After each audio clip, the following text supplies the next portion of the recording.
سليمان بن حرب قال حدثنا شعبة عن أبي معاذ هو عطاء بن أبي ميمونة قال سمعت أنسا يقول كان رسول الله صلى الله عليه وسلم إذا خرج لحاجته تبعته أنا وغلام منا معنا إداوة من ماء.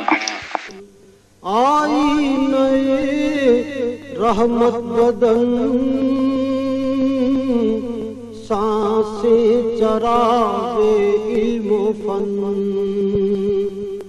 قرب الہ. انس بن مالک رضی اللہ عنہ کہا کرتے تھے کہ جب نبی کریم صلی اللہ علیہ وآلہ وسلم قضائے حاجت کے لیے نکلتے، میں اور ایک لڑکا دونوں آپ صلی اللہ علیہ وآلہ وسلم کے پیچھے جاتے تھے اور ہمارے ساتھ پانی کا ایک برتن ہوتا تھا. صحیح بخاری حدیث نمبر 151. خوشبو تیری جوئے کرم،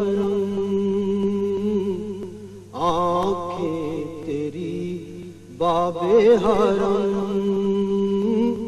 نور ازل